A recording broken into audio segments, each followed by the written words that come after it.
So what impact do you hope this book will have, and what makes it stand out from the crowded area of self-help business books? Well, I think it's exactly the point that I am both a psychologist and a business consultant. And so I have an opportunity to give people both a PhD and an MBA all within a few succinct pages where I give people very specific feedback. One of the things that disturbed me about a lot of the business books that are out there is they're very theoretical, they're written for the corporate titan, and they take a lot of money or time to implement the suggestions that are contained. Everything in Connect First is easy to read, easy to do, costs little money, it takes very little time. Yeah, I love how it's divided into 52, it's almost kind of like, as we say in broadcasting, soundbite sections, the way you break it all down. Explain a little bit about how you laid out the book. Thank you so much for asking that question, because the 52 was very intentional. I wanted to give people an opportunity to either read the book as a narrative arc, as an inspiration for a year of change, or as a chance to develop a corporate program where every week people try to do something different, a calendar, a card deck. And the opportunities are really endless in terms of how you kind of mix and match the different parts of the book. And I did divide it into 7 sections, and I can tell you those if you like.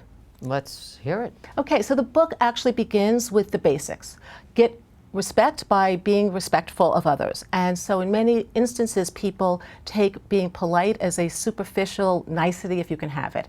And the book begins with get the basics right, because if you don't, there's really pretty dire consequences. And then we move from that to use your senses, really how to engage with the people around you by tapping into what you see, hear, and experience when you're even silent together.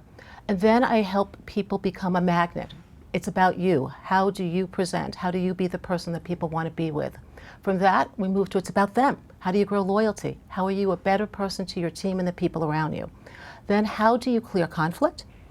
Because you don't have a deep relationship if you don't actually get through conflict. Many people think if I can avoid a dilemma, I have a better relationship. And I say, no, relationships are built on the clearing of those difficulties. And then it's fight fear. Too often I think we kind of turn inward at the very moment that we need to face the future with bravery and courage. And we end with have a big impact. And that has to do with leveraging your platform, honoring history, working across age groups, and ultimately having a dream.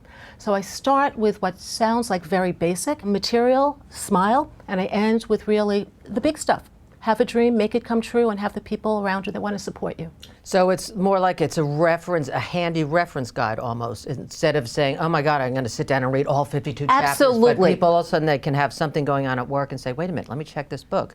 I think there's something in there that's going to help me. Absolutely. So I almost think of it as like a tapas plate, like take what you're hungry, take what you want, eat as much as you can, satisfy that occupational hunger.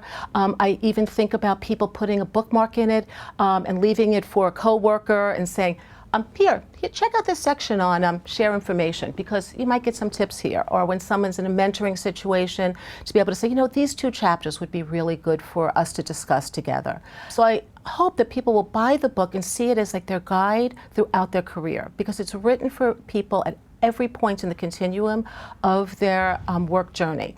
And another reason why I think it is unique is because very few books are written for the person who's in a small business, an entrepreneur, someone who's running a large company, people who are working in a nonprofit. The audience really is anybody who gets up and goes to work, whether they go to work in an office or go to their computer on their kitchen table.